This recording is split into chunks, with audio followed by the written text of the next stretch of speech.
Ministry of finance بالکل تمام معاملات کو چلانے میں بالکل فارغ نظر آ رہی ہے. کوئی ایک ایسا ادارہ نہیں ہے جو اپنا کام ٹھیک طریقے سے کر رہا ہے. اس کی وجہ کیا ہے اور اس کو سمجھا کیا جائے, یہ ذرا فرمائیے. دیکھیں یاسر صاحب، اس وقت جو سسٹم رائج ہے اکنامک سسٹم جی ورلڈ وائڈ، جی وہ ایک فیلئر سسٹم ہے. بالکل. وہ فیلئر سسٹم کیوں ہے؟ جیسے آپ نے ڈیمانڈ اینڈ سپلائی کی بات جی کری، یہ ایک جی نیچرل لا ہے، بالکل بالکل قدرتی قانون ہے. قدرتی قانون. اب چونکہ یہ system interest based economic system ہے، یعنی بالکل کہ ٹھیک ہے. سودی نظام پوری دنیا میں رائج ہے. رائج ہے.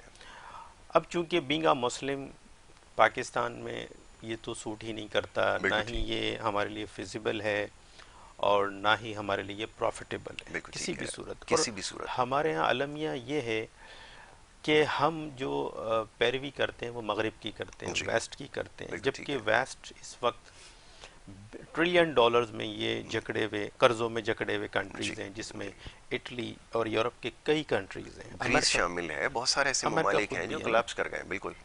اچھا، اب پاکستان چونکہ 253 ارب ڈالر کا مقروض ہے، جی اندرونی اور بیرونی قرضے، یہ بالکل میں ٹھیک ہے. لاسٹ اسٹیٹمنٹ شوکت ترین جی صاحب کی جی. بتا رہا ہوں آپ کو. اب یہ 253 ارب ڈالر کے مقروض ہونے کے بعد چھ ارب ڈالر کی جو ٹرینچ ہے، جس جی کے جی لیے یہ اتنی لمبی نیگوسیشن ہو چل رہی ہیں رہی ہیں صرف اور 6 ابھی ارب ڈالر کے لیے, ساری بتائیں. شرائط بھی ان کی مان لیں، ان کی تمام شرائط ماننے کے باوجود بھی میرا خیال ہے 1 ارب ڈالر انہوں نے سینکشن کیا ہے. جی ٹھیک ہے. اب بات یہ ہے کہ ہمیں نکلنے کے لیے وہ ہمیں ایڈوائز نہیں کریں گے کہ آپ جی سودی سسٹم سے باہر آئیں، بالکل ٹھیک یہ ہمیں کرنا ہے.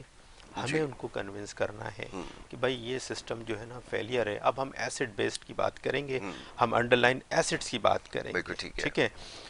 ہمیں پیسوں کی ضرورت ہے، پاکستان کو پیسوں کی ضرورت ہے. ظاہر بالکل ہے ٹھیک اتنا ہے. بڑا جو ڈیفیسٹ ہے وہ کیسے پورا ہوگا قرضہ لے کے. لیکن جو قرضہ لے کے قرضہ تو نہیں اتر سکتا نا. بالکل ٹھیک ہے. قرضہ لے کے اس کو پراپر یوٹیلائز کریں اور صحیح طرح اس کی ایلوکیشن کریں کہ اب ہم مثال کے طور پہ ورلڈ بینک نے ایک پاور سیکٹر میں، آپ نے ڈان میں بھی پڑھا ہوگا، جی پشاور، ملتان اور حیدرآباد، میں ایک ایگزامپل دے رہا ہوں، جی وہاں ورلڈ بینک کو یہ پارٹنرشپ میں لے آئیں. اس سے بجائے کہ پیسہ لینے کے اور سود دینے کے، بالکل وہاں ٹھیک ہے. پارٹنرشپ کریں. ایسا ہی ٹھیک ہے نا. پروجیکٹ لگائیں اور اس کے الیکٹریسٹی بعد فائنینس جنریٹ کریں. ہوگی، بالکل ٹھیک ہے. اس میں کیا ہوگا، ان کا کیپٹل اور ان کا پروفٹ شامل کر کے 10 سال کی یہ بالکل ٹھیک ہے. پارٹنرشپ کر لیں بالکل اور اوریجنل اماؤنٹ کے ساتھ پروفٹ دے کے ان کو باہر کر دیں. بالکل آپ ٹھیک کا ہے. ایسٹس بھی مل جائے گا آپ کو اور آپ کا ایک سسٹم پروڈکٹیوٹی چل پڑے سٹارٹ گا. ہو بالکل جائے ٹھیک گی. ہے. سب سے ٹھیک ہے نا. آسان فارمولا ہے. اس فارمولے پہ اگر یہ چلتے ہیں تو یہ کامیاب ہیں. اب جو ٹھیک ہے. کچھ پیچھے جتنی بھی توڑ پھوڑ ہو گئی وہ ہو گئی. ٹھیک ہے. ٹھیک ہے. اب آگے ہم نے اس کی مرمت، اس کی ریپیئرنگ کیسے کرنی بالکل ہے، ٹھیک ہے. اس سوال یہ سسٹم ہے. کو ریپیئر کیسے کرنا ہے، اب ہم وہ بات کریں. بالکل ٹھیک ہے. جو ٹرینڈ چلا آ رہا ہے، ہر گورنمنٹ آ کے اپنا ٹینور پورا کر لیتی ہے، 5 سال میں پبلک کو پین کلر دے دیتی ہے، عدد و شمار دکھا دیتی ہے. جی آپ کو تو پتہ ہے پچھلے 25 سال کی اگر ہم بات ایسا کریں ہی ہے. پیچھے جائیں بالکل. تو 9/11 سے لے کے اب تک ہم یہی سنتے آ رہے ہیں کہ کشکول توڑ دیا ہے، پھر کشکول ہاتھ میں آ گیا، پھر کشکول توڑ دیا ہے. بالکل تو ٹھیک ہے. یہ جو پریکٹس ہے نا، اس پریکٹس کو ختم کرنے کے لیے ہم یہ جو فیلئر سودی سسٹم ہے اس سے باہر آنا پڑے گا ٹھیک ہے. ہر صورت. ٹھیک ہے. ایک تو چیز یہ ہو گئی. دوسری چیز ایک یہ بتائیں کہ اب نہ آپ اپنا ایکسپینڈیچر کرٹیل کر سکتے ہیں. ٹھیک ہے. وہ سب محض دکھاوے کی باتیں ہیں. حقیقتاً ایسا کچھ بھی نہیں ہے کہ ہم اپنا ایکسپینڈیچر کو کم کریں گے. نہیں ہو سکا. وہ چائے سینڈوچ کم کر کے اس پہ صرف چائے تک لے آنا یہ مسئلے کا حل نہیں ہے. یا گاڑی ایک جو پرانی کھڑی ہوئی ہے 92 ماڈل کی وہ بیچ دینا مسئلے کا حل نہیں ہے. آسٹیرٹی آ نہیں سکتی. جس طرح کی شانہ لائف سٹائل ہے حکمرانوں کا، آسٹیرٹی کی بات انتہائی گھٹیا بات ہے. میں تو اس طرح کے الفاظ بالکل استعمال کروں گا. اس کے علاوہ اور آپ دیگر جگہ پر دیکھ لیں، برا حال ہے ریسورسز کا جس طرح بے دریغ استعمال ہو رہا ہے پاکستانی جیسے ملک میں. کیا کبھی یہ اس پورا جو ویشس سرکل ہے اس سے کبھی باہر نکل سکیں گے؟ کیونکہ گورننس کا ایبسلیوٹ فیلئر ہے جس کی وجہ سے یہ سب کچھ ہو رہا ہے. تو سوال یہ پیدا ہوتا ہے کہ کوئی بھی گورنمنٹ آئے جب یہ تمام چیزیں کنٹرول نہیں کر سکے گی، ایکسپینڈیچر دن بہ دن بڑھتا جائے گا، آپ کا ریونیوز آپ کے خود بخود کم ہوتے چلے جائیں گے، تو معاملہ کنٹرول میں کیسا آئے گا؟ یہ تو ذرا بتائیے کہ اس کی ذمہ داری کس کے اوپر عائد ہوتی ہے؟ یہ جو دعویٰ کرتے تھے کہ معاملات کو ٹھیک کر دیں گے، آپ کے خیال میں کون ذمہ دار ہے؟ دیکھیں ایکسپینڈیچر جو کنٹرول پتہ ہے کس طرح جی ہوں گے، جو ڈونر انویسٹمنٹ کرے گا نا، جب آپ اس کے ساتھ پارٹنرشپ کریں گے اور اس کو اسی ذمہ دار ٹھہرائیں گے تو وہ اپنی انویسٹمنٹ کو لک آفٹر کرے گا, بالکل ٹھیک ہے, وہ چیک رکھے گا, ایسا ہی ہے, ڈیفینیٹلی وہ آپ کو کبھی الاؤ نہیں کرے گا کہ جی آپ نے اتنا فیول کیوں کنزیوم کر لیا. بالکل ٹھیک ہے, یہ تو مال مفت دل بے رحم والی بات ہے نا. بات ہے, اگر آپ بالکل ایسا ہی ہے, پیرس کلب کا کوئی پروجیکٹ لے کر آتے ہیں تو ان کے نمائندے یہاں بیٹھیں گے, آپ کے سر پہ بیٹھیں گے, آپ کتنا ایکسپینس کر رہے ہیں. بالکل ٹھیک ہے, اپنی بیلنس شیٹ اٹھائیں گے, ایک چیز کو ریویو کریں گے کہ آپ نے اگر کسی ڈائریکٹر کو بھی مرسیڈیز دی ہے تو وجہ اس کی کیا تھی. ایگزیکٹلی اس طرح ملٹی نیشنل کمپنیز میں ہوتا ہے, ہوتا ہے نا, بالکل پورا ہوتا ہے. چیک رکھتے ہیں. آپ اسی طرح ان ڈونرز کو انوائٹ کریں اور انوائٹ کرنے کے بعد کہیں کہ جی جتنا فنڈ ہے, اب $250 ملین کی جو پاور سیکٹر میں یہ انویسٹمنٹ کر رہے ہیں تو آپ یہ مجھے اس کو ری پیمنٹ کیسے کریں گے. بالکل ٹھیک ہے, یہ تو اپنے 5 سال کے بعد چلے جائیں گے, پھر نئی گورنمنٹ آئے گی, وہ پھر رونا شروع کر دے گی کہ جی یہ تو پچھلی گورنمنٹ کا کام تھا, اب ہم کیا کریں. بالکل ٹھیک ہے, یہی ہماری ایسا پریکٹس ہی ہے ہوتا نا. ہے. تو اس کے لیے یہ پلاننگ کریں کہ وہ پروجیکٹ کیا ہوگا, گورنمنٹ چلی جائے گی, اس پروجیکٹ کو ہینڈ اوور کر جائے گی بالکل ٹھیک ہے, آنے والی گورنمنٹ کو کہ جی یہ منصوبے اب انہیں مکمل کریں. جی پروجیکٹ آپ فائننس کر سکتے ہیں 20 ایئرس تک, جی 25 ایئرس تک, 10 ایئرس تک, بجائے اس ٹھیک کے ہے. کہ اپنی شاہراہیں گروی رکھائیں, اپنے ایئرپورٹس گروی رکھائیں, بالکل. اب آپ کی جان چھوٹ جائے گی. اسی طرح آپ دیکھیں, میں مثال دیتا ہوں, یو اے میں آر ٹی ہے, روڈ ٹرانسپورٹ اتھارٹی, ایک پورا ایک پروجیکٹ ہے, بالکل ٹھیک ہے. اس میں فائننسنگ تو خیر ان کی اپنی تھی. اس کے بعد کیا ہوا, جو پرائیویٹ ادارے تھے ان وہاں سے فنڈنگ کرنے کے بعد ان کو اوریجنل اماؤنٹ کے ساتھ انہوں نے باہر کر دیا, آپ وہ انجوائے کر رہے ہیں. بالکل ٹھیک ہے, اب وہ ملین بلین دھرم جو ہے وہ ڈیلی بیسس پہ ارن کرتے ہیں. بالکل ٹھیک ہے, ریونیو بڑھا ہے. ہمارے یہاں ایسے بہت سارے پروجیکٹس ہیں جس پر کام ہو سکتا ہے, جو سیمی گورنمنٹ ہیں. میں اس کی مثال یوں دیتا ہوں کہ میگا پروجیکٹس کی بات کر لیتے ہیں, ہم ڈیم کی بات کر لیتے ہیں, یا دوسرے ہمارے ساتھ پرابلم کیا ہوتا ہے, کیش فلو کا ہوتا ہے, جو کرنٹ ہمارا ڈیفیسٹ ہے. ہماری جو امپورٹ اچانک سے ابھی 2019 کا اگر آپ ڈیٹا اٹھا کے دیکھیں تو $52 بلین کی امپورٹ ہوئی ہے, اور ایکسپورٹ 24 سے 25 ارب اس سے زیادہ جا بھی نہیں سکتے ہم, اتنا ہی پوٹینشیل ہے. اب اتنا بڑا جو ڈیفیسٹ ہے یہ آپ کیسے پورا کریں گے. اس کے لیے آپ کیا کہتے ہیں کہ جی ہمیں ڈونر کے پاس جانا پڑے گا, ہماری مجبوری ہے. اور وہ ادارے جو سبسڈیز کی بیساکھیوں پہ چل رہے ہیں, خدا ان کو ختم کریں. ان کی ضرورت نہیں ہے, وہ بوجھ ہیں گورنمنٹ کے اوپر. ان کو پرائیویٹائز کریں, ان کو تھرڈ پارٹی کانٹریکٹ کریں. یہ تو میں نے آپ کو طریقہ بتا رہا ہے کہ ایکسپینڈیچر کو کور کرنے کا طریقہ یہی ہے کہ یہ اگر پروجیکٹ فائننسنگ کر کے دیکھو, جب ایسٹ بیس فائننسنگ ہوگی نا تو الٹیمیٹلی 50 to 60% سود کا عنصر ختم ہو جائے گا, بیکاز ایک سبجیکٹ میٹر آ جائے گا نا. ایسا ہی ہے, اسلام یہی تو کہتا ہے کہ آپ کسی بھی چیز کو لین دین کریں کہ وہ شے موجود ہو. بالکل ٹھیک ہے. اب اس پر شریعہ کمپلائنس اپلائی ہوتے ہیں, وہ ایک الگ بات ہے. میں نے کہا کہ 50% آپ سود سے باہر آ جائیں گے. آپ دیکھیں نا, یہ سود ایسی لعنت ہے کہ آپ 30-40 سال سے اس میں جھگڑے ہوئے, اور بجائے آپ باہر آنے کے, ہے نا, پاکستان کا 38,000 آئی تھنک ارب اس پہ قرضہ ہے, اور یہ قرضہ بڑھتا چلا جا رہا ہے. اب ایک کیلکولیشن کے مطابق ایک اکنامسٹ کی کہ ایک بچہ بھی اگر پیدا ہوتا ہے 16,000 روپے کا مقروض ہے. آپ مجھے بتائیں کہ اس بچے کو کیا 50,000 کا مقروض کرنا ہے, بالکل ایسا ہی, 1 لاکھ کا مقروض کرنا ہے, بجائے آ کے آپ اس کو ریڈیوس کریں. خان صاحب سے بڑی توقعات تھیں جب انہوں نے مدینہ کی فلاحی ریاست کا نعرہ لگایا, تو ہم یہ سمجھے کہ شاید اب سود سے پاک ہو جائے. بالکل ایسا ہی ہے, جبکہ 1% بھی ایسا نہیں ہوا. آپ کے ساتھ اتنے جید علماء ہیں, آپ کے لیے دعائیں کرتے ہیں, کیا انہوں نے آپ کو سود سے بچنے کی یا نکلنے کے لیے کوئی اسٹیپ تو آپ لیں؟ آپ نے تو کوشش ہی نہیں کری. بالکل نہیں کیا. یا تو پھر وہ جینا چاہے تو بہانے ہزار, جی ٹھیک ہے نا. یا تو اب اس بات کو اچھی طرح سمجھنے کی ضرورت ہے کہ اس سے آپ سفر کر رہے ہیں, آپ اس سے تکلیف میں ہیں, اور مزید اس دلدل میں دھستے جا رہے ہیں کہ پانی جو ہے وہ سر سے اوپر جا رہا ہے. بالکل ٹھیک ہے. تو آپ اس کو نکلنے کے لیے جو ہے نا, واحد فقط ایک ہی راستہ ہے, وہ جو میں ہمیشہ اپنے پروگرام میں کہتا ہوں کہ آپ اب جو نیگوسیشنز کریں, ڈسکشن کریں ڈونرز کے ساتھ, وہ بات کریں کہ بھئی اب جو فنڈنگ ہوگی اس کو انویسٹ آپ کریں گے, اس میں ہم پارٹنرشپ کر لیتے ہیں, اس میں اوریجنل اماؤنٹ ایک ٹینور بنا لیں 10 سال کا, اور اتنا پروفٹ ریشو رکھیں, اوریجنل اماؤنٹ کے ساتھ آپ اس کو لے کے. ٹھیک ہے, لیکن یہ بھی اس صورت میں ہوگا جب آپ کے پاس لوگ ہوں گے جو نیگوشیٹ کر سکیں گے. فار گاڈ سیک, اگر آپ بینکرز کو اس طرح بھیجتے رہے اور اگر نیگوشیٹ کرنے کے لیے اگر ان کو ٹرمز کنڈیشن آپ نے سمجھا دی تو بہت بڑی اچیومنٹ ہوگی. یہ ایک میرے پاس الفاظ نہیں ہے, میں بڑی سخت بات کر جاتا ہوں, بڑی ناگوار گزرتی ہے کہ اگر آپ بینکرز کے ذریعے, چارٹرڈ اکاؤنٹنٹس کے ذریعے اگر ملک کی اکانومی کو رن کریں گے نہیں تو نہیں نتیجہ یہ نکلے گا. کسی صورت نہیں. دیکھیں ابھی جو آج کل کے میں شریعہ کمپلائنس کی بات جی. کرتا ہوں, جو ہمارے یہاں مفتی کرام ہیں وہ ماڈرن ٹریڈ کو بہت اچھا طریقے سے سمجھتے ہیں, اور یہ جو ٹریڈیشنل اور کنونشنل بینکر ہیں ان سے بہت زیادہ اچھی وہ یہ اکانومی. سارے کنونشنل بینکرز ہی ہیں, بلکہ یہ تو جی جی ورلڈ جی بینک جی کے, سر, اور ان یہ کو آپ کو بالکل پتہ ہی آپ ہے سائڈ لائن بڑے بڑے کریں, ان کے وہ ہیں, انہوں نے ہی یہ بیڑا ڈبویا غرق ہے. کرنے والے لوگ ہی ہیں. اور جن اینٹیز میں یہ رہے ہیں اس سے پہلے میں ہمیشہ کہتا ہوں کسی کا ٹریک ریکارڈ چیک کرنا چاہیے. ابھی آپ فائنانس منسٹر آپ نے لگایا, پاسٹ ریکارڈ آپ دیکھ لیں, آپ کو پتہ چل جائے گا. جی تو کنونشنل بینکنگ اور پلس یہ کہ ایبسلوٹ فیلئر دونوں مل جائیں گے. جی جی 16,000 روپے قرضہ ایک شخص کے اوپر, تو بھائی وہ اب بڑھ کے 19,000 روپے آ گیا ہے.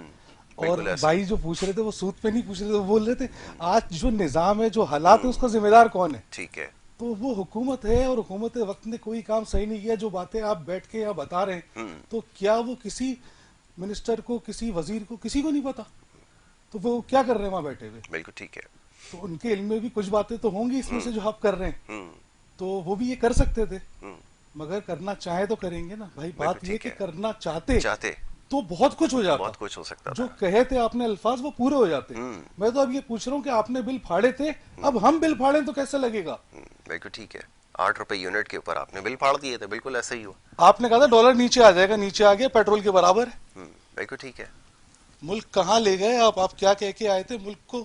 آپ نے ان سے زیادہ لوٹ کھایا ہے. ہمیں اس چوراہے پہ کھڑا کر دیا ہے کہ وہ چوراہا وہ ہے کہ پھانسی بھی نہیں لگائی جا رہی. بالکل ایسا ہی ہے. بالکل ٹھیک ہے. جی جیسے جی ڈالر اشرف پہ صاحب. بات کری کہ ڈالر نیچے نہیں آ رہا, اس میں ایک اچھی حکمت عملی تو ان کو یہ اپنانی تھی. ابھی انہوں نے جو یہ اسٹیپس لیا ہے وہ یہ لیا ہے کہ جی $500 پر پرسن اب لے گا, جی اور وہ نادرا سے ویریفائڈ ہوگا. آپ یہ بتائیں جب 175 پہ ڈالر آیا تو ان کو اب خیال آیا؟ بتائیے. یہ ریسٹرکشن 150 پہ تھا جب بھی لگا دیتے, اتنا بڑا جو خسارہ ہوا ہے. نہیں, یہ بھی یہ تاثر دینے کی کوشش کر رہے ہیں کہ ہمارے پاس کوئی بہت بڑا میجر آؤٹ فلو ہو جاتا ہے جس کی وجہ سے ڈالر شارٹیجز ہو رہی ہیں.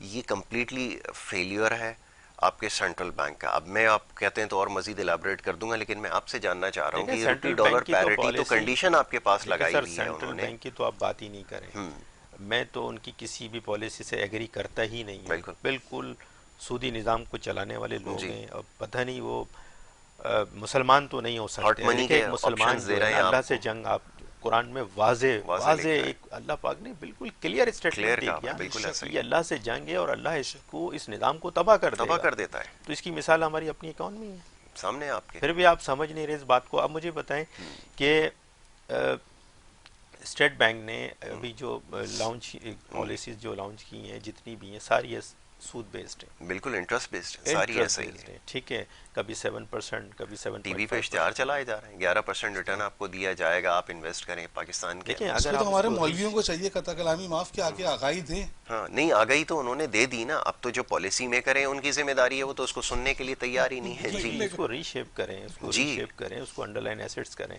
اس کو اسلامک موڈ آف فائنینس کے اوپر ڈیزائن کیا جائے, اس پہ ڈیزائن کریں, اس پہ شریعہ کمپلائنس کریں. اب جو سسٹم ہمارے یہاں چل رہا ہے نا, اب یہ کہتے ہیں کہ جی بہت سارے اسلامک بینک کام تو کر رہے ہیں. اب بات یہ ہے کہ آپ کا ایک کائبور ہے, بالکل ٹھیک ہے, ٹھیک ہے نا, آپ کا جو انٹر بینک آفرنگ ریٹ ہے یہ تو آپ کا اپنا ہے نا, یہ تو پیورلی سود پر مبنی ہے. آپ اسلامک بور لے کے آئے نا, ایک اسلامک قائبور لانچ کریں, لے کر آئیں, بالکل بنائیں اسٹینڈرڈ, اس کو بنائیں, اس کا ایک اسٹینڈرڈ بنائیں نا, بالکل اسی کو فالو کیا جائے, اسی کو ہی فالو کیا جائے. پھر اس کے اوپر بات آپ کریں کہ ٹھیک ہے جی یہ ہمارا تو سسٹم فیل ہو گیا, آپ کر کے دکھائیں, تو آپ کرنے والے بہت ہیں, کریں گے بالکل, آپ ان کو چانس تو دیں, ان کو آگے تو آنے دیں. بات یہ ہے کہ آپ کو ڈکٹیشن لے کے چلنا ہے IMF کی, وہ ایک الگ بات ہے. بالکل ٹھیک ہے, ٹھیک ہے, دیکھیں جی جس کا پیسہ لگا ہوتا ہے نا وہ آپ کے معاملات میں انوالومنٹ بھی کرے گا. بالکل ٹھیک ہے, جس طرح بجلی بڑھا دو, ریٹ بڑھا دو, پیٹرول. اچھا یہ اشرف صاحب سوری قطع کلامی کی معذرت, یہ بات یاد رکھی جائے, ہمارے ہاں اس کا بڑا چیخ کر کہتے ہیں کہ IMF کی طرف سے کنڈیشن لگائی گئی ہے. IMF ان کو جو پلان دیتا ہے, ریکوری کا پلان دیتا ہے, اس میں سب سے پہلی جو بات کرتا ہے وہ یہ کہ آپ کے یہاں جو مراد یافتہ طبقہ ہے آپ اس کے اوپر ٹیکسز لگائیں. اگر آپ یہ نہیں کر سکتے, اگر آپ اپنا ٹیکس بیس براڈن نہیں کر سکتے, تو آپ پھر جو کنزیومر آئٹمز ہیں, جو فاسٹ موونگ آئٹم ہیں, آپ ان کے اوپر پھر ٹیکسز ڈبل کرنا شروع کریں. تو ایونچولی ہوتا ہی ہے کہ یہ والا طبقہ جو ہے، کیونکہ ان کے خلاف یہ کچھ بھی نہیں کر سکتے، یہ خود ہی لوگ پالیسی میکر ہیں، تو ایونچولی ہوتا ہی ہے کہ ایک عام آدمی کے اوپر اس کا برڈن ڈال دیا جاتا ہے، اور اب تک جو 70 سالوں میں گیم ہوئی ہے وہ ہوئی اس طرح ہے. یہ تو ایک عام آدمی کو سمجھ میں آ گیا. یہ آئی ایم ایف کو سارا ذمہ دار ٹھہراتے ہیں. جی 20,000 روپے کمانے والا، ویجز کمانے والا، وہ بھی 146 کا پیٹرول اپنی بائک میں ڈلواتا ہے، ٹھیک ہے، اور ایک 20 لاکھ روپے کمانے والا وہ بھی جبکہ 20 لاکھ کمانے والے پہ کوئی فرق نہیں پڑتا 146 کا. سفر کون کرے گا؟ وہ جو ویجز والا. اور ہمارے یہاں ہمارے پاکستان میں دیکھیں کہتے ہیں کہ جی ڈیموکریسی کو لایا جائے. ڈیموکریسی وہاں کامیاب ہے جہاں لٹریسی ریٹ ہائی ہو. اس ملک میں مکمل ہو، 100% ہو، تب نتائج آنا شروع ہوں گے. مثال جاپان ہے، 99.9% جو لٹریسی ریٹ ہے نا. اب ہمارے یہاں لٹریسی ریٹ کتنا ہے؟ 10%، 20%، اس سے زیادہ نہیں ہوگا. ایک جو ووٹر ہے کیا وہ اس بات کو سمجھتا ہے کہ میں جس کو کاسٹ کرنے جا رہا ہوں نہیں، وہ یہ سودی نظام ختم کر دے گا؟ کبھی بھی نہیں. ٹھیک ہے، وہ خوف خدا کتنا رکھتا ہے؟ جی دیکھیں اس بیچارے کو تو، ایک عام شہری کو تو یہ بھائی مہنگائی، یہ ہو سکتا ہے یہ شخص جو ہے مہنگائی کم کر دیں. یاسر صاحب آئیں گے شاید یہ مہنگائی کم کر دیں، خان صاحب آئیں گے تو یہ مہنگائی کم کر دیں. دیکھیں مہنگائی صرف اسی صورت میں کم ہوگی جب آپ اسلامک موڈ آف فائنینس کو امپلیمنٹ کریں گے. نام نہاد نہیں، امپلیمنٹ کریں گے، اس میں چیک رکھیں گے، باقاعدہ ایک منسٹری بنائی جائے اور منسٹری کے کنٹرول میں ہو. بالکل ٹھیک ہے. اسلامک فائنینس منسٹری بنائی جائے، کنونشنل فائنینس منسٹری نہیں ہو سکتی. بالکل 100% کو یہ جو کرنسی موڈ ہے نا، یہ پیپر کرنسی، یہ بھی ریپلیس ہو جائے گی پھر ایونچولی. اور یہ سب سے بڑا آپ کے لیے چیلنج ہے، کیونکہ آپ کی انفلیشن کے اندر جو سب سے بڑی رکاوٹ ہے وہ یہی کرنسی، جس کے اوپر آپ نوٹ چھاپ کے آپ نے اپنی کرنسی اکانومی کا بھی بیڑا غرق کیا. جی تو یہ ساری چیزیں اس سے کوریلیٹڈ ہے. اچھا جی، ابھی اس کے اوپر مزید گفتگو کرتے ہیں. رفت صاحب مہنگائی کے حوالے سے کیا کر رہے ہیں یہ تو ذرا بتائیے. آپ ایک سماجی رہنما کارکن ہیں، بڑے ایکٹیو رہتے ہیں، مہنگائی کے اوپر ابھی تک کیوں آواز نہیں اٹھائی ہے؟ نہیں، آواز اٹھانے جا رہے ہیں. ابھی 14 تاریخ کو کراچی پریس کلب سے گورنر ہاؤس ایک واک کرنے جا رہے ہیں. ٹھیک ہے، گورنر ہاؤس پہ دھرنا دیں گے اسی دوران 2 گھنٹے کا. ہم لوگ دھرنے سے تو بھائی اب ڈر لگتا ہے. اب اس قوم کو دھرنے کا نام سن کے جو ہے نا وہ کانوں کو ہاتھ لگاتے ہیں کہ اب کسی ایسے دھرنے کا حصہ نہیں بنیں گے. جی تو دیکھیں یہ دھرنا بھی جو ہے بہت کچھ کر کے ہی ہے اور کر کے جا رہا ہے. یہ بڑا مہنگا پڑا ہے اس قوم کو دھرنا. جی عدالت بھی چلے گئے، شروع ہو گئی کہانیاں. بالکل ٹھیک. اور چیما گوئیاں بھی شروع ہو گئی ہیں. تو اللہ رحم کرے. شروع دن سے ہی چل رہا ہے. اور ہم تو صرف ریلیف پیکج لینے ریلیف پیکج کا کیا کہ ریلیف پیکج کچھ عوام کو ملنا چاہیے. اس ٹائم جو 30,000 والا طبقے کا آدمی ہے وہ مر گیا اس ٹائم پہ میرے بھائی. ایک ٹائم روٹی مشکل کر دی ہے. آپ یہ دیکھیں کہ 4 دن کے اندر انٹیریئر سندھ، انٹیریئر پنجاب کی طرف جو ہے 3 خودکشی ہیں اور 2 7 سال کے بچے، 1 5 سال کا بچہ. باپ نے خود پھانسی دے دی اپنی اولاد کو مہنگائی سے تنگ آ کے. خون کے آنسو رونے کو دل چاہتا ہے. اور آپ یہ دیکھیں کہ اس کے اوپر بات نہیں کر رہا کوئی. نہیں بات ہو رہی ہے بالکل. یہ تو وہ کیسز ہیں جو ریکارڈ پر ہیں، جو ریکارڈ پر نہیں ہے، جو سادہ لوگ جو جہاں پہنچ بھی نہیں پا رہے وہاں کس طرح زندگی بسر کر رہے ہیں، کوئی پوچھنے والا نہیں ہے، کوئی پرسان حال نہیں ہے. یہ اس وقت صورتحال ہے حقیقتاً جو ہے. اور اگر پیٹرول کم بھی ہوگا تو آپ یہاں دیکھیں چیزوں کے ریٹ کم نہیں ہوں گے، وہ وہیں ٹکے رہیں گے. ہو نہیں سکتے نا. تو کنٹرول لسٹ والے کیا کر رہے ہیں؟ وہ باہر کیوں نہیں نکلتے کنٹرول لسٹ والے؟ کہ ابھی پیٹرول کا کپڑے سے کیا تعلق، پیٹرول کا پانی منرل بیچنے والے سے کیا تعلق؟ ارے آپ ڈاکٹر جائیں، کہیں بھی چلے جائیں، سب کے پیسے بڑھ گئے. وہ پیٹرول بڑھا ہے، ڈالر بڑھا ہے. ارے بھائی تم ڈالر میں نہ پیسے لے رہے ہو نہ کما رہے ہو. ان کا چیک اینڈ بیلنس کون رکھے گا؟ وہ 50 لوگ عوام میں جو بیٹھے ہوئے ہیں وہ 5 کروڑ آدمیوں کے لیے ناصور ہیں. بالکل ایسے ہی. ان کو آپ کو ٹھیک کرنا پڑے گا. ان کو ٹھیک کرنے کے لیے آپ کو ٹھیک ہونا پڑے گا. بالکل ٹھیک ہے. جی اشرف صاحب اب یہ بتائیے، رفعت صاحب نے تو بڑی اہم بات کی ہے، ابھی نشاندہی بھی انہوں نے کر دی کہ میکینزم کوئی آپ کے پاس ہے نہیں، اور اگر ہے تو وہ کام نہیں کرتا.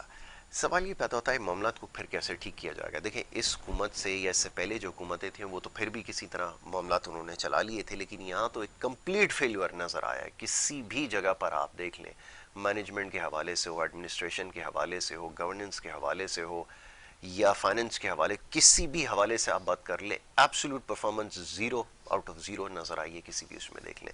پھر معاملات کیسے حل ہوں گے یہ بتائیں. یہ جو ڈیمیجز ہوئے ہیں نا، اس کے اتنے سیریس کانسیکوینسز آگے آئیں گے کہ آپ اس کو تصور بھی نہیں کر سکتے، اور یہ ٹھیک نہیں کر سکتے. آئی ریپیٹ، نہ یہ کیپیبل تھے، نہ یہ کیپیبل ہیں، اور نہ کبھی آگے رہیں گے. جی دیکھیے جی، بات اس وقت ایسی ہے کہ آنکھوں میں آنکھیں ڈال کے بات کرنے کی بات. ٹھیک ہے.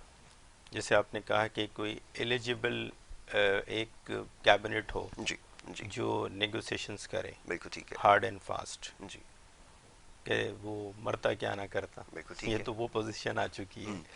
یہاں پر یہی بات کرنے کی ہے کہ بجائے ان کے بوٹ پالش کرنے کے یا ان آگے پیچھے رائٹ بولنے ٹرم کے, بڑی ایبسلیوٹلی کلیئر بات کریں. نہیں دیکھیں میں آپ کو نہیں لوگ بتاؤں, سننا چاہتے ہیں سیدھی بات میں سننا بتاؤں, چاہتے ہیں لگی لپٹی نہیں ان کی. دیکھیں مشرف صاحب کے ٹائم میں جب 9/11 کا ایک واقعہ ہوا تھا, بالکل ایک بڑی تھریٹ تھی پاکستان کو, جی جی ایسی زبردست تھریٹ تھی, اور ایسا فیل ہوتا تھا یا شاید ایسا ہے کہ وہ افغانستان پہ اٹیک نہیں کرنا چاہتے تھے, پاکستان پہ کرنا چاہتے تھے کہ آپ بھی تیار ہو جاؤ. جی اس سچویشن میں ان کا اتحادی بننا بڑی اچھی حکمت عملی تھی, اپنے آپ کو سیو بھی کرنا تھا. اور دیکھیں افغانستان کیا ہے کہ پہاڑ ہیں, پتھر ہیں, ان پتھروں پہ بمباری صدیوں سے ہوتی آ رہی ہے, کوئی نتیجہ نہیں اس نکلا. بات کو امریکہ بھی جانتا تھا. ٹھیک ہے, وہ 9/11 کا جو ایونٹ ہوا اس نے اپنی اکانومی, پوری دنیا کی اکانومی آپ دیکھیں, انٹرنیشنل اسٹاک ایکسچینج میں New York stock exchange, Nasdaq, Dow Jones zero پہ آ گئے, بالکل ایسے ہی فلور ہو گیا کتنی تھا. زبردست دوائی تھی اکانومی. کیونکہ اب چونکہ جو ٹائم ہے نا وہ نیوکلیر پاور کا ٹائم نہیں ہے, نیوکلیر وار کا ٹائم نہیں ہے, یہ اکنامک وار کا ٹائم ہے. بہت اچھی بات اب جو اکنامکلی ساؤنڈ ہوگا بس وہی جیتے گا, وہی جیتے گا. ایسا ہی ہو رہا ہے بالکل. ایسا ہی نا, ایک بڑی مچھلی جو ہوگا وہ چھوٹی ساری مچھلیوں کو کھا جائے گا. بالکل ٹھیک ہے. تو اس ٹائم جو آنکھوں میں آنکھیں ڈالنے کی بات تھی نا, اور اس وقت کی جو کیبنٹ تھی بڑی, میں سیاسی بات نہیں کر رہا, بالکل ٹھیک ہے, میں ایک ٹیکنوکریٹس ہوں, میں بات کر رہا ہوں کہ بات کرنے والا بھی کوئی ہوں کہ بھائی ٹھیک ہے ہم نہیں کر سکتے. ابھی بات یہ کہ ہم سود نہیں دے سکتے, ہمیں اسٹے آرڈر چاہیے. اسٹے آرڈر کتنا چاہیے بھائی, 10 سال تک ہم آپ کا کمپاؤنڈ انٹرسٹ نہیں دے سکتے, ہم سے اوریجنل اماؤنٹ کی رائٹ آف کی بات تو چھوڑی نہیں, یہی بات کر لیں. ہم رائٹ آف بھی دیکھیں بھائی, مشرف صاحب کے دور میں ہوا رائٹ آف, یہ بات یاد رکھیں, لوگوں کو شاید نہیں پتا. جو قرضے لیے گئے تھے وہ رائٹ آف کروائے انہوں نے, اس کے علاوہ کوئی ایسا بندہ نہیں آیا جو رائٹ آف. دیکھیں رائٹ آف کرنے کے بعد اب مزید گند نہیں ڈالا جائے اپنے اوپر, اب بہت انٹیلیجنٹلی چلنا پڑے گا کہ اب جو ہمیں قرضہ لینا ہے وہ سود پر نہیں ہونا چاہیے, تاکہ پھر ہم اس سسٹم کا حصہ نہ بنیں, تاکہ پھر ہمارے یہاں تباہ کاریاں شروع نہ ہوں. رائٹ آف اگر ہو جائے تو بڑی اچھی بات ہے, اگر رائٹ آف نہیں ہوتا تو ہم کمپاؤنڈ انٹرسٹ کو تو رائٹ آف کر دیں نا, ہم یہ تو ایٹ لیسٹ ہو سکتا ہے. ٹھیک ہے, ہاں ہم اوریجنل اماؤنٹ کی بات کرتے ہیں, ٹھیک ہے جی ہم آپ کی اوریجنل اماؤنٹ دیں گے. ایسا ہی ہے, کیونکہ اب ہم بالکل بینکرپسی ہے, تباہ ہو گئے ہیں, اب کچھ بھی نہیں ہے, ہمارے اپنے حالات کہاں. پیٹرول کو آپ کیا ڈالر کے برابر کریں گے؟ ایسا لگتا ہے کہ 175 کا ڈالر ہے تو 175 کا پیٹرول کریں گے, $1 1 لیٹر ہو جائے گا, $1 1 لیٹر ہو جائے. اس اسٹریٹجی پہ لے کے جانا چاہتے ہیں نا, بظاہر تو ایسے ہی لگتا ہے. ٹھیک ہے, لیکن کیا ہوگا آخر کب تک, جیسے بھائی بتا رہے ہیں دھرنا دینے گورنر ہاؤس پہ جا رہے ہیں, تو کیا کریں گے؟ سول وار کرنا چاہتے ہیں, مہنگائی کیا ہے, ایسا ہی ہے. دیکھیں آپ کی لا اینڈ آرڈر کی سچویشن تباہ ہوتی ہے جب غربت بڑھتی ہے. غربت, ہمارے مذہب کیا کہتا ہے کہ غربت انسان کو کفر تک لے جاتی ہے. تو اور غربت کے اسباب کیا ہیں؟ آپ کا سودی سسٹم. آپ نے یہ اس ملک میں جو کرتے دھرتے ہیں, جو یہاں کے منسٹری میں بیٹھے ہوئے لوگ ہیں جو اس کو چلا رہے ہیں, انہوں نے سارا اپنا لگیج پیک کرنا ہے اور پاکستان سے باہر چلے جانا. بینکر ہیں وہ تو انٹرسٹ کو غلط سمجھتے ہی نہیں ہے. جب یہی چیز ہوگی تو آپ کیسے پھر دیکھیں جی, اگر وہ اس انٹرسٹ کو غلط سمجھتے نہیں ہیں, اس لیے نہیں سمجھتے کہ بچپن سے ہماری کتابوں میں ہمیں یہی پڑھایا گیا.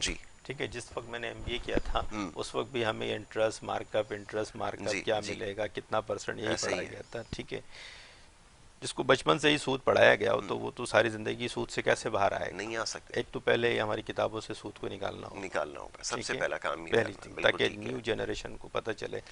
یہ ویسٹ کہتا تھا کسی زمانے میں کہ interest is the back bone of the economy, اور اسلام کہتا ہے کہ یہ بیک بون میں لگا ہوا وہ کیڑا ہے جس نے پوری معیشت کو, کینسر ہے, پوری معیشت ختم کر دیا. اچھا, اس بات کو یہ ویسٹ بھی اب اس کو انڈرسٹینڈ کرتا ہے اور پریکٹیکلی کر کے دکھایا. 0.1%, 0.2% کا جو ہے وہ ریٹ ہوتا ہے, اس سے زیادہ نہیں ہوتا. یہ بھی لوگوں کو شاید پاکستان میں زیادہ علم نہ ہو. جی, کر کے دکھایا ہے. اور جب اس کے ثمرات اور اس کی جو پراسپیرٹی جب انہوں نے دیکھی کہ دیکھیں جو ڈیمانڈ اینڈ سپلائی کا جو نیچرل لا ہے نا وہ مینٹین ہو جاتا ہے اللہ کی طرف سے. اگر یہ انڈر لائن ایسٹس پہ آ جاتے ہیں, اس کی مثال پہ دیتا ہوں کہ اسٹاک ایکسچینج ہے نا, وہ پورا انڈر لائن ایسٹس ہوتا ہے. ایک ایک شیئر کے نیچے ایک ایک انڈسٹری کھڑی ہوتی ہے. ٹھیک ہے. اب جب یہ قرضہ لینے جاتے ہیں تو مجھے بتائیں وہ انڈر لائن ایسٹ تھوڑی ہوتا ہے. وہ کہتے ہیں کہ جی ٹھیک ہے, مثال کے طور پہ ہم 1000 روپے لیتے ہیں, اس پہ 1000 روپے پہ ہم آپ کو 300 روپے سود دیں گے. جب ٹین اوور پورا ہو جاتا ہے, مہینہ پورا ہو جاتا ہے, نہیں دے پاتے, کہتے ہیں جی اوریجنل اماؤنٹ نہیں دے سکتے, تو اب ہم آپ کو 1600 روپے دیں گے. ایسے ہی نا 300 بھی ایڈ ہو جائے گا اس 1000 میں.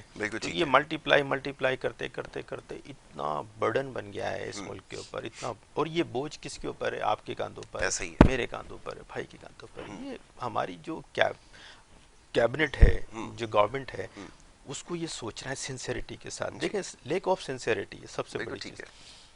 ملیشیا میں مہاتیر محمد ہمارے سامنے وہاں کے یہ رول ماڈل ہیں, ہیرو ہیں. اللہ تعالیٰ نے مسلم کنٹریز کو اتنا نوازا ہے. آپ عرب میں دیکھیں کروڈ آئل ہے, ملیشیا انڈونیشیا میں دیکھیں پام آئل ہے, $1 بلین کی ایکسپورٹ ہے نا. اللہ کا ایک سسٹم ہے, اللہ نے نوازا ہے. انہوں نے کیا کیا کہ وہ کروڈ کو پہلے ایکسپورٹ کرتے تھے, پیسہ بہت آ رہا تھا, لیکن کیا تھا وہ جنریشن جو تھی وہ اس کو بھی تو یوٹیلائز کرنا ہے نا. ان کے انجینئرز ہیں, ان کے ڈاکٹرز ہیں, بھئی کیا کریں. تو انہوں نے کیا سسٹم کیا کہ کروڈ کو کہا کہ اب ہم ریفائن کر کے بیچیں گے. ٹھیک ہے, کیونکہ مونوپولی ہے پوری دنیا میں, پام آئل تو ان کے پاس ہی ہے. تو ان سے پوچھا کہ بھائی جب آپ کو پیسہ ویسے ہی مل رہا ہے, ہم نے کہا ابھی اس وقت پیسے کی ضرورت نہیں ہے, اس وقت نئی نسل کو کہیں ایڈجسٹ کرنا ہے, کچھ سکھانا ہے. اب اس کروڈ پام آئل کی ایک ریفائنری سے 120 انڈسٹریز چلتی ہیں, ایک سسٹم بنایا. بالکل ایسا ہی ہے. تو ہمارے ہاں تو بہت دور دور تک ہم وہاں کے قریب بھی نہیں ہیں. ہمارے ہاں جو چیزیں ایکسپورٹ ہونے والی ہیں وہ تو ہم کرتے نہیں ہیں, الٹا ہم امپورٹ کر لیتے ہیں. نہیں دیکھیں ان کی تھیوری ڈاکٹر ماتیر کی, جب یہ موصوف آئے تھے, جب پرائم منسٹر بنے, اس کے بعد انہوں نے کہا جی ماتیر کی پالیسیز کو یہاں لے کر آؤں گا. انہوں نے اپنی جو اکنامک ریفارمز لے کر آئے تھے نا, اس میں جو سب سے اوپر ان کے ٹاپ آف دا لائن جو چیز تھی وہ تھی ایس ایم ای سیکٹر. انہوں نے اس کو اسٹرینتھن کیا. اس کے بعد وہاں پہ انڈسٹریلائزیشن کا پروسیس اسٹارٹ ہوا, اور اس کے بعد یہ تمام چیزیں جو سائیکل ہے جس کی بھی آپ نے بات کی ہے, اس کے بعد والے فیز میں تمام چیزیں آئی ہیں. لیکن ہمارے یہاں کیا ہوا, اگین میں جب بھی پرابلم انالیسس کرتا ہوں اس پوری اکانومی کا, تو پتہ یہ چلتا ہے کہ اس کی جو فاؤنڈیشن ہے نا, اس میں پرابلم جو وہ انٹرسٹ ہی ہے.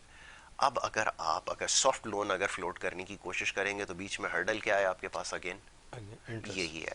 تو وہاں پر جب اس چیز کو اوور کم کیا گیا, اور جب مائکرو فائنینسنگ اسٹارٹ ہوئی, سافٹ لون گئے, لوگوں کو آسان اس پہ دیے گئے قرضے, تو آپ نے دیکھا اکانومی کے اندر ایک آہستہ آہستہ بوم آنا شروع ہوا, اور پھر آپ نے دیکھا کہ وہ اکانومیز جو ہے وہ بڑی اکانومیز میں دنیا کے شمار ہونے لگی. لیکن یہاں انفارچونیٹلی نہ ویژن, نہ پلاننگ, نہ ول, نہ سینس آف اونرشپ, کوئی ایک چیز بھی اگر ہوتی تو کام ہو جاتا, سوائے جملے بازی کے, ڈرامے بازی کے, سوشل میڈیا پہ تصویروں کو, اور یہ جو بنچ آف, جو میں سخت الفاظ استعمال کر جاؤں گا, جو ارد گرد موجود ہیں صبح سے لے کے شام تک جو پریس کانفرنسز کرتے ہیں, اس کے علاوہ ان کے پاس اور کچھ بھی نہیں تھا, اور آج تاریخ تک یہی صورتحال ہے. کوئی ایک ایسی سینسیبل بات ابھی تک کسی نے نہیں کی ریکارڈ کے اوپر جس کو دیکھ کر یہ لگے کہ ہاں یہ کچھ کرنے کا ارادہ رکھتے ہیں. حال یہ ہے کہ جو ریلوے کا وزیر ہے وہ بیٹھ کے معیشت کے لیکچر دے رہا ہوتا ہے, جو جناب خارجہ کے امور دیکھنا ہے وہ جا کر جناب صوبائی حکومتوں کی پرفارمنس کے حوالے سے بات کر رہا ہے, وہ جناب جس کو ہیلتھ کے افیئر چلانا ہے وہ نیب کے کیسز کے اوپر بات کر رہا ہے. یہ المیہ ہے. آپ سوچیں کہ دنیا نے کتنا مذاق اڑایا ہے, اور اڑاتے ہیں کہ کس قسم کے لوگ یہاں پر مسلط ہیں, جس کا جاب ہے وہ بات نہیں کر رہا, اور جس کا نہیں ہے وہ صبح سے لے کے رات تک ٹی وی پہ بیٹھ کے پریس کانفرنسز کر رہا ہے. جی رفعت صاحب, یہ ذرا فرمائیے کہ ان کو بھی کہتے ہیں یہاں پہ جو حکومتیں موجود ہیں, خاص طور پہ جو صوبائی حکومتیں, یہ بھی ان کا بھی تو کوئی کام ہے, ان کی ذمہ داری ہے, ان کے خلاف احتجاج کب ہوگا؟ ان کے خلاف بھی بالکل احتجاج ہوگا, مگر اس ٹائم تو جن کے وعدے تھے اور جو سب کچھ کرنے آئے تھے انہوں نے تو تباہی مچا دی نا. آپ دیکھیں ابھی جیسے آپ نے بات کی کہ کام کسی کا, کوئی اور آ کے ٹی وی پہ بیٹھا ہوا ہے, عجب تماشا چل رہا ہے, بالکل دنیا ہنس رہی ہے آپ کے اوپر, بالکل آپ کو کوئی فرق ہی نہیں پڑ رہا, رک کے نہیں دے رہے, 4 سال ہو گئے کہیں اسٹاپ نہیں ہے, اور خاص آپ کو پتہ نہیں لگتا کب کیا ہو گیا, بالکل ایسا ہی, کون سے کمرے میں سمجھ ہی نہیں آ رہا, بول رہے تو سرداری اتنا خراب ہے, آپ کتنے اچھے ہیں بھائی, یہ بھی بتائیں. بالکل صحیح ہے, کون اچھا ہے پھر, یہ تو بالکل کون کرے گا, کون کرے گا, کون کوئی باہر سے آ کے کرے گا؟ نہیں سر, میرا یہ کہنا ہے کہ ججز, جرنلسٹ اور جرنلز, ان میں سے پاکستان سے مخلص قیادت کو باہر آنا پڑے گا اس ملک کو سنبھالنے کے لیے. ٹھیک ہے. پھر معاملات حل ہوں گے. بالکل اس سے پہلے حل نہیں ہو سکتے. ایک قوم بننا پڑے گا, قوم کو بھی جاگنا پڑے گا, قوم کو قربانی دینی پڑے گی, اور یہ قوم قربانی دینے کے لیے تیار تھی.